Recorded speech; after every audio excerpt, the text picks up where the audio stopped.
va a empezar a grabar. A ver, es uno de los periodos más difíciles de estudiar en la historia de España, el reinado de Isabel II, porque hay una cantidad de cambios políticos brutal, tremenda. Hay un montón de gobiernos constantemente cambiando, hay un montón de guerras, hay un montón de constituciones, aunque en verdad todo el reinado de Isabel II tiene en común que tanto Isabel II como el periodo en el que la regente era su madre, desde la corona, desde el poder monárquico, se va a apoyar siempre a los conservadores. De manera que si hay tantos conflictos dentro del reinado de Isabel II, fue porque de parte de la monarquía siempre se apoyaba a los conservadores y no se permitía acceder al poder político a los progresistas, a los liberales. Con lo cual, ¿qué ocurría? Que cada vez que los liberales, los progresistas querían acceder al poder, les tocaba hacerlo de una forma, a través de una promulgación, de que un soldado hiciera un levantamiento, de manera que hubiera un levantamiento del ejército, eso forzara a la familia real a apoyar a que, que el Partido Progresista entrara en el gobierno, con lo cual conflictos, ¿no? Bueno, ya es convulso ya desde el principio el reinado de Isabel II, porque ya al inicio ocurre la Primera Guerra Carlista. Y es una guerra que en la historia de España a veces se ha obviado un poco, no se ha hablado mucho de ella, pero fue muy, muy destructiva. Fue una guerra muy dura, una guerra bastante grave. Fue una guerra civil en España y las guerras civiles siempre son bastante traumáticas para un país. Para entender esa guerra civil, esa guerra carlista, tenemos que pensar lo que había pasado en España antes. No podemos pensar Isabel II, reinado, como es un bloque distinto, no hace falta que pensemos en lo que habíamos estudiado en el bloque 5. No, el reinado de Fernando VII ya había sido también bastante convulso. Y a muchos liberales se les había ejecutado, se les había fusilado, porque habían intentado imponer el liberalismo, ¿no? Bueno, pues de esos polvos, estos lodos, ya de un reinado convulso en el que hay un conflicto entre liberales y conservadores y absolutistas, ahora el reinado de Isabel II va a continuar. Bueno, la guerra carlista es una guerra de sucesión. Ya habíamos estudiado otra guerra de sucesión, que es la de Felipe de Anjou contra el archiduque Carlos. Ahora tenemos una guerra de sucesión dentro de la propia familia borbónica. Y aquí esta es más una guerra, aunque la guerra de sucesión de Felipe V también es una guerra política, esta lo es todavía más. Porque aquí ya no es que haya conflictos entre dos dinastías que luchan por el poder, sino aquí lo que hay es un candidato que defiende unos ideales, una ideología, frente a otro candidato que defiende una ideología que no puede convivir con la otra. Ya sabéis que el Carlos María Isidro era apoyado o defendía esa parte de los absolutistas que creían que el absolutismo no tenía que conceder nada al liberalismo, que el liberalismo realmente tenía que estar prohibido. Lo que pasa es que durante la década absolutista, la década ominosa, los últimos 10 años de reinado de Fernando VII, ya se habían dado ciertas concesiones al liberalismo desde el absolutismo. Entonces ya los absolutistas se habían dividido en dos. Aquellos que eran más radicales y no querían nada de nada de liberalismo, que son los que apoyan a Carlos María Isidro, y los que sí que aceptan un poco de concesiones al liberalismo, que son los que van a estar con Isabel II. Bueno, ese absolutismo más férreo que apoya a Carlos María Isidro lleva a que los liberales, perdón, he pasado diapositiva, no quería pasar, a que los liberales decidan apoyar a Isabel II. Como Isabel II la apoyan los absolutistas que no son tan intransigentes con el liberalismo, ¿no? No son los absolutistas que no creen que haya que matar a todos los liberales, pues los liberales van a decidir apoyar a Isabel II también. Y así es como el liberalismo va a poder acceder al poder en España, gracias a que era la opción menos mala. Como Isabel II no creía, se encontraba en una situación de necesidad de apoyos y no creía que el liberalismo debería de matarse a todos, pues bueno, vamos a apoyarle. Y eso era muy útil precisamente para Isabel II, porque ya sabéis que la mayoría de los liberales importantes formaban parte del ejército. Entonces, el ejército que va en la guerra carlista, la primera guerra carlista, a defender a Isabel II, son los liberales que estaban en el ejército. Entonces, la guerra al final es un conflicto entre dos formas de entender cómo tiene que gobernarse un país, cómo tiene que ser un Estado, absolutismo frente a liberalismo. Porque esos liberales que van a apoyar a Isabel II al final ¿cómo decirlo? van a superponerse a los absolutistas que apoyaban a Isabel II, son más. Y al final van a conseguir controlar la ideología política de los que apoyan a Isabel II. Bueno, el carlismo va a fallar, ¿vale? El carlismo no triunfó, el carlismo perdió la guerra. Y eso va a permitir que durante el reinado de Isabel II el liberalismo por primera vez consiga imponerse en España. El asentamiento de los modelos de Estado liberales va a ocurrir ya con Isabel II, gracias a que el carlismo fue derrotado. Y diferenciamos tres etapas dentro del reinado de Isabel II, que luego iremos explicando. La primera es la regencia de la madre de Isabel II, que es María Cristina de Borbón, que es esta mujer que tenéis aquí a la derecha. Luego, a partir de 1840, va a haber un nuevo regente, que se llama Espartero, que Espartero es uno de los políticos más importantes del siglo XIX en España. Entonces, segundo periodo, regencia del general Espartero. Y luego, ya no se quiere mantener las regencias, porque se considera que eso da debilidad, ya lo explicaremos más adelante. Entonces lo que hacen es, aunque Isabel II solo tenía 13 años en 1843, la van a declarar mayor de edad para que no haya más regentes. Adelantan la declaración de mayoría de edad de Isabel II para que no tenga que haber más regentes en el año 43. ¿Qué pasa cuando hay regentes? Pues que la persona que ejerce la regencia, si tiene ganas de gobernar de forma absolutista, puede hacerlo. Entonces, para evitar eso, ya se decide que hay que darle la mayoría de edad y así que empiecen los gobiernos normales. Ok, entonces tres periodos, ¿vale? 1833 al 40, regencia de María Cristina, del 40 al 43, regencia de Espartero, y del 43 al 68, reinado efectivo de Isabel II, cuando ya era reina real.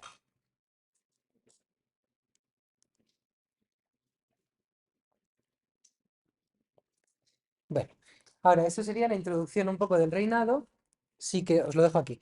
Si queréis además poner que como característica común al reinado de Isabel II es que tanto Isabel II como su madre, siempre que van a poder, van a apoyar a los más conservadores dentro de los liberales. Eso va a ocurrir siempre. Y que eso lo que va a llevar es a conflictos porque a los liberales se les impide, a los liberales progresistas les impide acceder al poder. ¿Continúo? ¿Puedo? Ok. Venga, pues entonces ahora ya hablamos de la guerra carlista. Entonces, ¿qué es el carlismo? Bueno, pues el carlismo es una ideología política que al principio no estaba muy claro, no tenía unos ideales muy concretos. Al principio era simplemente las personas que apoyaban que el rey, el heredero Fernando VII, no tenía que ser Isabel II, porque Isabel II tiene apoyos de los liberales y va en contra de lo que se debería hacer, ¿no? Entonces, como no quiero que gobiernen los liberales, decido apoyar a Carlos María Isidro, que representa el absolutismo. Lo que pasa es que el carlismo no se queda solo en Carlos María Isidro. Inicialmente, como os digo, es una ideología un poco abstracta en la que es simplemente la gente que apoya que Carlos María Isidro y el absolutismo tienen que ser los herederos, pero después va a seguir existiendo el carlismo después de Carlos María Isidro. Y los sucesores de Carlos María Isidro, su hijo, su nieto, van a continuar también en el movimiento carlista. Y más adelante, el carlismo se va a constituir como un partido político real, con una ideología política marcada. Yo os recomiendo más que intentéis tomar nota de lo que yo digo más que lo que está en el proyector, que es para, por si acaso os perdéis. Bueno, como os digo, el carlismo, aunque inicialmente no era una ideología concreta, con el tiempo se va concretando en un partido político incluso. Es más, hoy día el carlismo sigue existiendo. El carlismo en España sigue existiendo y hay varios partidos que defienden pues, que son carlistas. Y los sucesores de Carlos María Isidro siguen viviendo y siguen diciendo que ellos tenían que ser los reyes de España.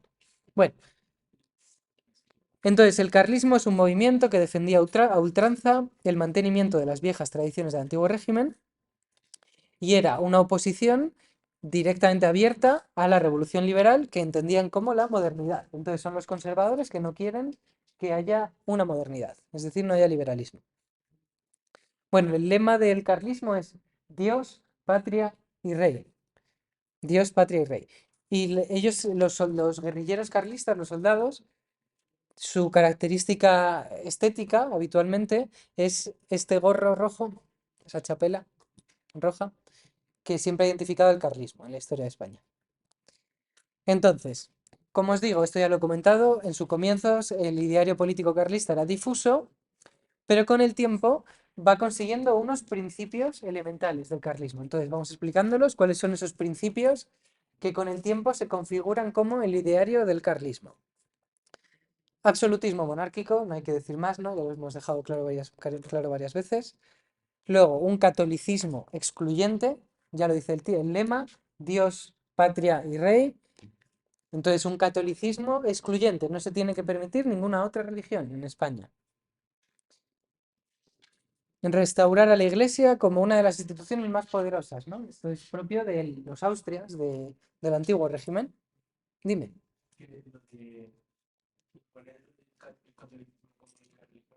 Ujú. Hombre, claro, pero depende de qué liberales también, porque recuerda qué pasó en Cádiz. En Cádiz ceden a los absolutistas y les conceden ese derecho dentro de la Constitución.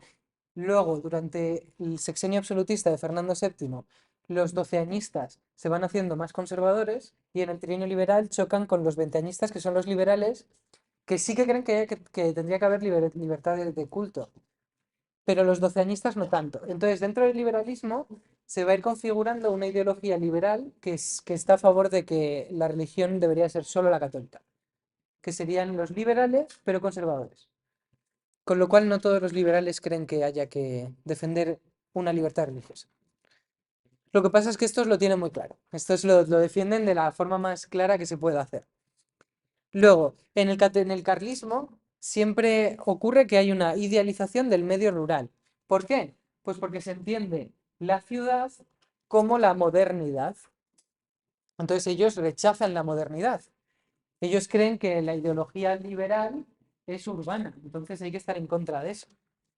Ellos ven el medio rural como el lugar idílico, ¿no? En el que las cosas están ordenadas, el que manda es el párroco y la gente sigue las ideas de la religión y pues no ocurre esto de que haya burgueses que deciden que hay que defender la libertad de culto. Esas cosas son demasiado modernas.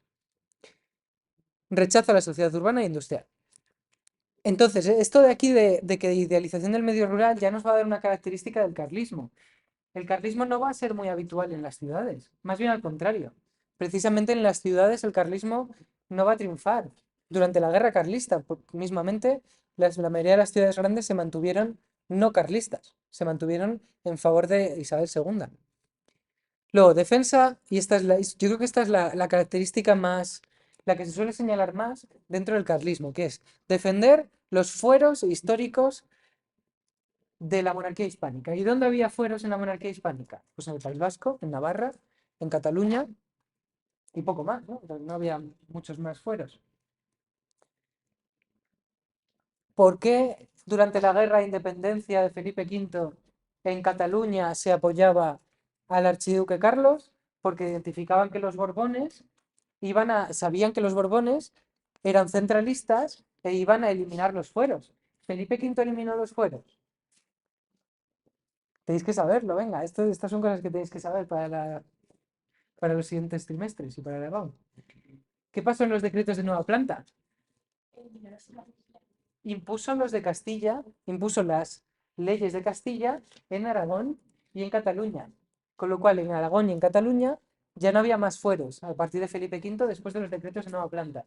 Pero en el País Vasco y en Navarra, sí, porque habían apoyado la causa de Felipe V.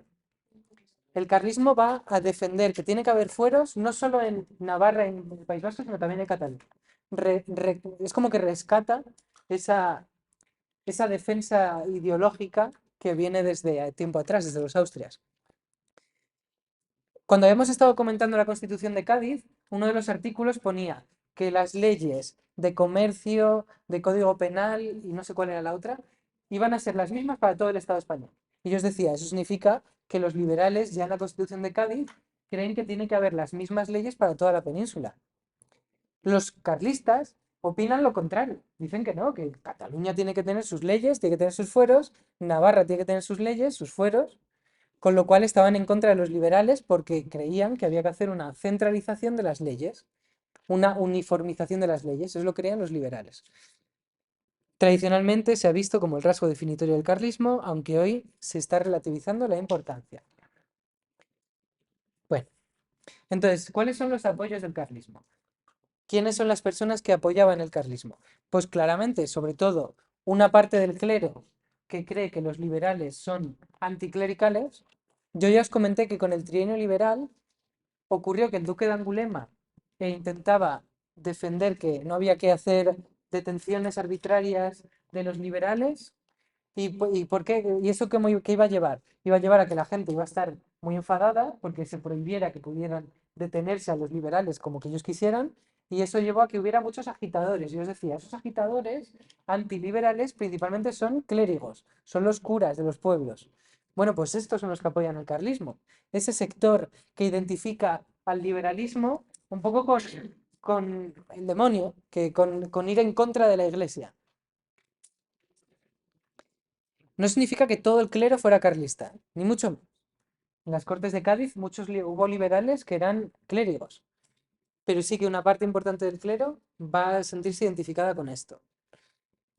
Y luego pequeño campesinado que son los que estaban menos politizados y estaban pues más sumisos a entender que el orden natural de las cosas es el de que dice el Evangelio y lo que dice la Biblia y lo que dice el cura, y por tanto hay que defender esa visión, ¿no?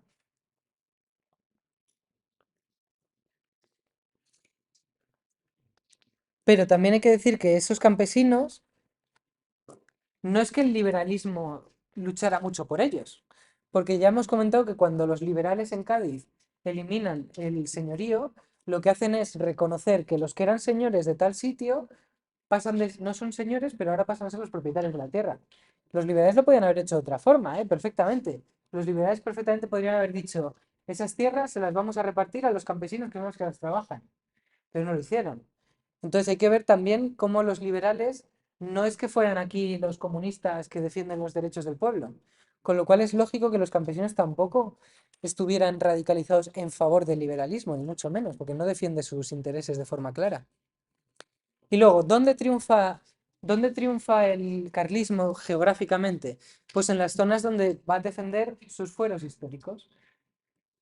Las Vascongadas, que es el País Vasco, Navarra, Aragón, Cataluña y el Maestrazgo. El Maestrazgo es la zona del sur de Aragón, que ya colinda con la Comunidad Valenciana. Es de esa zona. Entonces, Vascongadas, Navarra, Aragón, Cataluña y el Maestrazgo. Pero pone Cataluña interior. ¿Por qué la Cataluña interior y no la costera?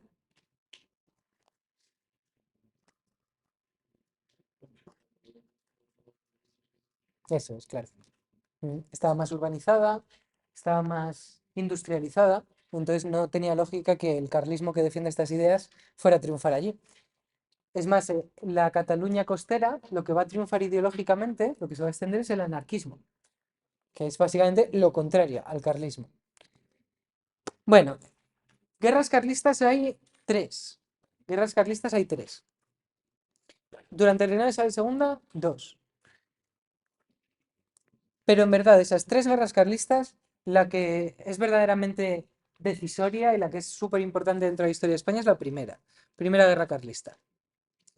Si veis todas las imágenes de los carlistas, tienen misma chapela, el mismo gorro. Bueno, fue una guerra violenta, fue una guerra dramática, fue una guerra que podríamos decir incluso fue traumática para España. 200.000 muertos. No es una broma de guerra, son muchísimos muertos, 200.000.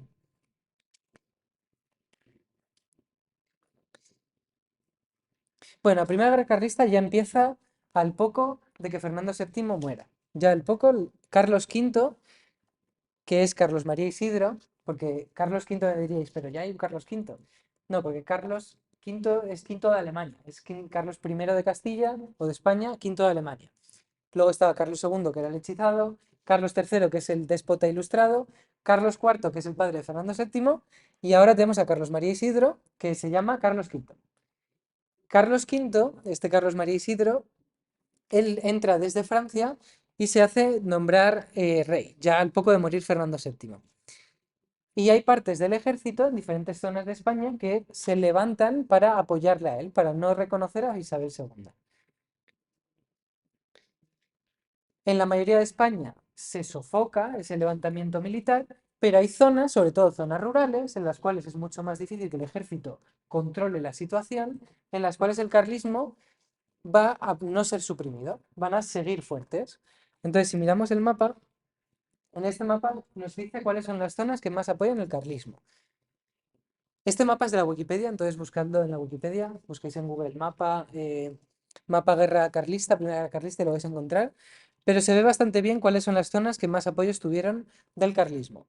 Sería la zona, sobre todo así oscura, de las Vascongadas, una pequeña, vamos, una zona grande de Navarra, luego la zona interior de Cataluña, el Maestrazgo, que es esta zona aquí del sur de Aragón, y luego en las zonas que están aquí con un color más claro, son zonas en las que durante algún periodo de la guerra tuvieron suficientes apoyos como para que supusieran un problema para el ejército liberal. Pero luego en amarillo, que es que se ve muy poco en el proyector, pero aquí en amarillo hay cuadraditos, que son ciudades en las cuales, pese a que se encuentran en zonas carlistas, son ciudades que nunca estuvieron bajo control carlista. Las ciudades se mantuvieron liberales. Entonces son, por ejemplo, Gijón, La Coruña, León, Bilbao, San Sebastián, Vitoria, Pamplona, Logroño, Barcelona, Huesca. Y en rojo están las que sí que cayeron bajo el carlismo. Y la mayoría son ciudades muy pequeñas, son poblados, son villas. Con lo cual el carlismo, ya veis, zonas rurales, zonas sobre todo en las que anteriormente habían tenido fueros. Pero la Primera Guerra Carlista no es solo una guerra civil, porque también van a entrar ciertas potencias extranjeras en el conflicto, no llevando a soldados como tal, pero sí apoyando. Entonces, ¿quién van a apoyar a los carlistas, a los que son más absolutistas? Pues las potencias que querían oponerse a cualquier tipo de revolución liberal. ¿Y quiénes son? Pues ya sabéis, Austria, Prusia y Rusia, que son las tres potencias que formaban la Santa Alianza. La Santa Alianza es la que había invadido, la que había apoyado a Francia con los 100.000 hijos de San Luis en el trienio liberal para que invadieran España y restituyeran el absolutismo, pues esas siguen queriendo que España sea absolutista. Entonces van a apoyar económicamente a Austria, Prusia y Rusia. Mientras que los liberales de Isabel II van a tener apoyos de las potencias que creían más en el liberalismo. ¿Y quiénes son? Bueno, pues Francia. Me podrías decir, pero Francia ha invadido España antes para restituir el absolutismo. Bueno, pues es que Francia ha tenido una revolución interna y han cambiado de rey. Y ahora tienen un rey que cree que hay que tener una constitución.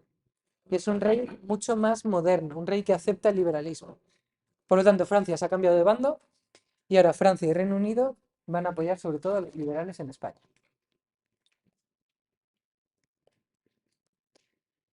Bueno, es una guerra que si duró tanto tiempo, en gran medida, es porque los generales de ambos bandos eran muy buenos, eran unos generales excelentes. Los líderes militares, tanto de los liberales como de los carlistas, fueron muy competentes, fueron muy buenos generales. En el carlismo hay varios que son, bueno, son casi míticos dentro de la historia de España. Zumalacárregui, con ese nombre tan difícil que tiene, hay una de las novelas de Benito Pérez Galdós, uno de los episodios nacionales, que se llama Zumalacárregui, que se dedica a él y es un libro muy leído. Bueno, pues Zumalacárregui estuvo constantemente sin que le apresaran, siempre conseguía huir de los liberales y se dedicaban mucho a ir por zonas rurales. Entonces eran ejércitos que sabían muy bien cómo huir de los otros ejércitos en zonas rurales para que no les pillaran. Cabrera sería el otro carlista más famoso. Y luego, entre los isabelistas, los que apoyan a Isabel II, los liberales, el que más destaca es Espartero. Que ya habéis visto que Espartero más adelante va a ser el regente. Va a ser regente de la reina Isabel II.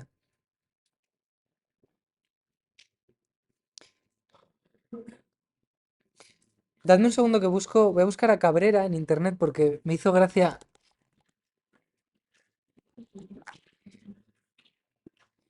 Mira, a Cabrera El apodo es el tigre del maestrazgo. A mí me encanta ese título. El tigre del maestrazgo. Bueno, entonces, como os digo, el que los dos bandos tuvieron los generales tan competentes alargó el conflicto. Y cuando los conflictos se alargan, cuando no es fácil o como cuando no ocurre que un ejército derrote de forma muy clara al otro, lo que ocurre es que los conflictos se alargan y cuando los conflictos se alargan, suele tener unas consecuencias graves económicas, porque mantener un esfuerzo bélico es muy complicado. Si miráis la guerra de Ucrania ahora mismo, ¿cuál es el principal problema en la guerra de Ucrania? Que lo que es Ucrania como país, si se puede mantener en la guerra, es porque tiene un montón de ayudas económicas de la Unión Europea, de Estados Unidos, que constantemente les dan préstamos de dinero, pero de barbaridades. Si miráis los dineros, son brutales. 15 billones de dólares. 30 billones de dólares, así constantemente. Bueno, pues en esta época no era distinto. Pero luego, cuando las guerras se alargan, suele ocurrir también que empiezan a aparecer bandos que se cansan de la guerra y que creen que no merece la pena seguirla y que hay que empezar a plantearte el que la guerra hay que acabarla en algún momento. Eso también es habitual de las guerras. Entonces, dentro del carlismo se van a dividir entre dos. Dentro del propio carlismo, durante la guerra, van a aparecer los intransigentes y los moderados. Los intransigentes son los que creen que no hay que dar ningún paso atrás, no hay que aceptar ningún tipo de derrota frente a los liberales. Mientras que los moderados sí que están a favor de llevar a cabo un pacto con los liberales, de acabar la guerra, en unas condiciones que sean lo menos dañinas posibles para los carlistas. Y el señor que encabezaba este movimiento es el que tenéis aquí, Maroto, el general Maroto. Entonces querían llegar a un acuerdo honroso con el enemigo, llegar a un acuerdo que sea beneficioso para ambos. Bueno, pues esos moderados van a triunfar dentro del propio carlismo y van a llevar a cabo un trato, un convenio con Espartero, que era el líder del ejército de Isabel II. Y ese se llama el Convenio de Vergara, también llamado el Abrazo de Vergara. Podéis verlo a veces como el Abrazo de Vergara. Entonces, los moderados carlistas que quieren llegar a un acuerdo, que quieren llevar a cabo un acuerdo honroso con los liberales, se reúnen con Espartero y llevan a cabo un pacto que es el Convenio de Vergara, que muchas veces se llama el Abrazo porque la forma en la que lo sellaron fue con un abrazo. Maroto y Espartero. Pero os he dicho que esto solo era un sector dentro del carlismo. Entonces, realmente la guerra duró un año más porque el sector más intransigente no quería aceptar ese convenio de Vergara y van a seguir luchando. Se va a alargar un poco más el conflicto. Bueno, Esparteros, gracias a ese pacto, a ese abrazo de Vergara, se va a hacer súper popular en España. Se va a hacer muy, muy famoso. Y le van a llegar a dar el título del Duque de la Victoria. En casi todas las ciudades de España, bueno, en casi todas no, pero en muchas ciudades de España hay una calle que es la calle del Duque de la Victoria. Y es la calle de Espartero. Es en honor a Espartero. Porque precisamente poco tiempo después los liberales van a llevar a cabo modernizaciones de las ciudades y cuando se pone un nombre a una calle, normalmente lo que quieres es expresar los valores que tienes en ese momento. Durante el franquismo, las calles se ponían a los generales franquistas o a los ministros franquistas. Durante el liberalismo van a poner el nombre a las calles en honor a los iconos del liberalismo y uno de ellos es Espartero, el Duque de la Victoria. Segunda Guerra Carlista. Bueno, Segunda Guerra Carlista fue mucho menos importante. Y la Segunda Guerra Carlista la va a llevar a cabo el hijo de Carlos María Isidro. Y también se llamaba Carlos. Entonces a este le van a llamar Carlos VI. Bueno, ¿por qué ocurre esta guerra? ¿Por qué ocurre este conflicto? Si ya habían firmado un pacto para que la anterior guerra se acabara. Bueno, pues Carlos María Isidro pretendía que su hijo se casara con Isabel II. Era una opción muy lógica. Era como siempre se habían firmado las paces durante el antiguo régimen, que las dinastías que estaban en lucha pues firmaban una paz y así, bueno, pues aquí paz y después gloria, ¿no? Entonces, Carlos María Isidro, como os digo, quería que su hijo se casara con Isabel II, pero los liberales lo impidieron y casaron a Isabel II con un Borbón, con un miembro de la realeza francesa. Entonces, en ese momento, el hijo de Carlos María Isidro, Carlos VI, decide que va a empezar otro conflicto bélico, otra guerra, para conseguir el poder. El matrimonio sería la opción pacífica, ¿no?, de que los carlistas puedan acceder al poder, pero se rechaza y por ello pues no va a guerra. Pero bueno, como os digo, esta guerra en verdad no es ni mucho menos tan importante. Una de las consecuencias que no he mencionado antes del abrazo de Vergara va a ser que en España durante la guerra carlista había dos ejércitos. De repente van a aparecer dos ejércitos y bastante grandes en una guerra que se va alargando mucho. La forma en la que los carlistas moderados aceptan la paz es a cambio de que aquellos que se han convertido en oficiales en el ejército carlista sigan siendo oficiales, pero dentro del ejército liberal. Con lo cual España se va a encontrar con que de repente tiene el doble de oficiales. Hay el doble de militares de alto rango. Con lo cual tienes que pagarles los impuestos, perdón, tienes que pagarles los salarios, que es bastante alto, pero también tienes a mucha más gente participando del poder. Entonces, una de las consecuencias de la guerra carlista va a ser que el ejército español se va a hacer más grande de lo que realmente debería de ser. Va a haber demasiados oficiales, va a haber más oficiales de los que debería. Porque los oficiales carlistas pasan a ser oficiales del ejército de Isabel II. Ahora, consecuencias de las guerras carlistas. Esto serían las consecuencias de las guerras, de los conflictos. Bueno, además de que ya hemos dicho que hay 200.000 muertos, que es una barbaridad. Yo la verdad que siempre que digo estas cosas, así como, bueno, ya sabéis, 200.000 muertos, me siento fatal, ¿no? Porque, joder, no es poca broma, ¿no? Pero bueno, así se ha construido la historia siempre a través de la sangre y la muerte, pues es una pena. Bueno, entonces, costes humanos, costes económicos, pero en realidad también tenemos que hablar de las consecuencias que tiene sobre la política y la economía. Entonces, vamos a hablar de tres consecuencias. La primera, la monarquía, gracias a las guerras carlistas, se va a inclinar hacia el liberalismo. La monarquía española nunca había apoyado el liberalismo, ni de broma. Pero las guerras carlistas, como se encuentra Isabel II en una situación de necesidad, necesita el apoyo liberal, necesita a todos estos soldados y oficiales españoles que son liberales, pues a partir de ahí la monarquía, después de las guerras carlistas, se inclina hacia el liberalismo. Es decir, la monarquía acepta el modelo liberal. Bueno, el agrupamiento de los absolutistas en torno a Carlos María Isidro, que es Carlos V, hizo que los liberales fueran el más seguro apoyo de Isabel II. Segunda consecuencia. Los militares después de la guerra carlista, aunque en realidad ya un poco antes también, los militares durante el siglo XIX en España van a ser los protagonistas de la política. En España, en vez de haber una clase política que gobierne la política de España, aquí los principales líderes de los partidos políticos van a ser militares. Y eso es una excepcionalidad española, no es algo que fuera habitual en muchos otros países liberales. Los militares españoles son conscientes de que son los que realmente mandan dentro de la política española. Entonces, algunos, los militares que se interesan en política más importantes, van a ejercer el papel de lo que se llama espadones. Y ese concepto es muy, muy importante, lo tenéis que mencionar de seguro. Los espadones. ¿Quién era un espadón? Bueno, pues un espadón era el líder de uno de los partidos políticos que había en España, el líder de uno de los partidos políticos que había en España, y que siempre va a ser un militar.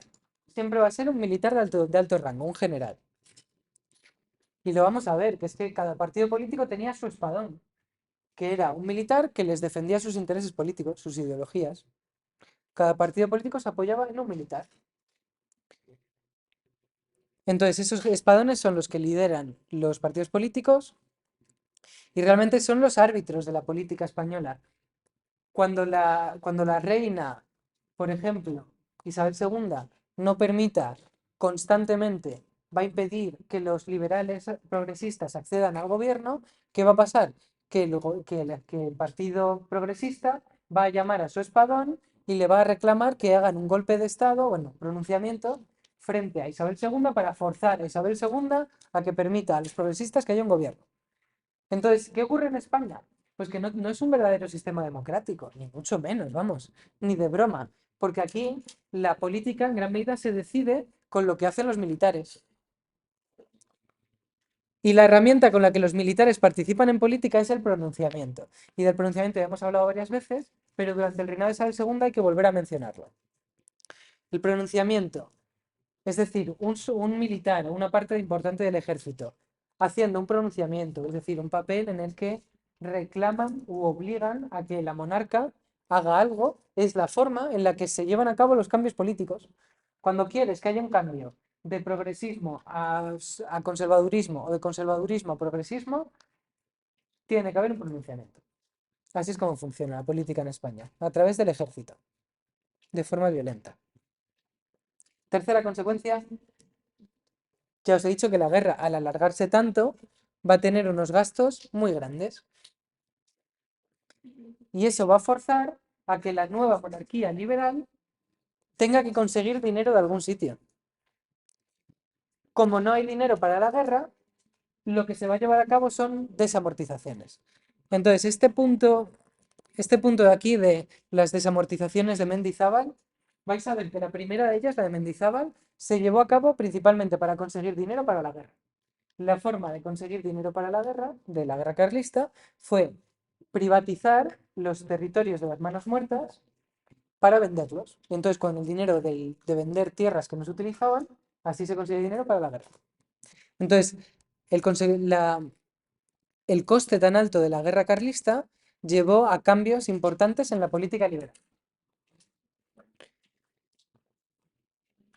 ¿Habéis apuntado ya entonces esta tercera consecuencia?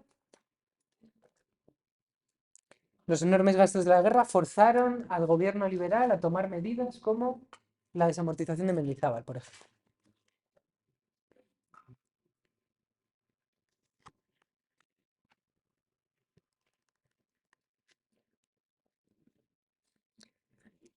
Podríamos plantearnos un poco si este problema del carlismo, ¿no? Esa defensa de los fueros históricos, hoy día en España está resuelta. Porque habrá gente que te dirá que sí, porque vivimos en un sistema democrático que permite que haya comunidades como la comunidad del País Vasco, que tienen ciertas capacidades políticas que no tienen otras comunidades autónomas, ¿no? Pero hay gente para la que eso está mal, ¿no? En España hoy día es uno de los debates más grandes que sigue habiendo entre partidos que creen que el sistema de las comunidades autónomas tendría que eliminarse, no os voy a decir qué partidos porque es fácil saberlo, y hay otros partidos que están al contrario, que dicen que es la única forma de que España se mantenga unida. Bueno, yo creo que no os voy a molestar ya más, que es suficiente. Os dejo iros 3 minutos antes.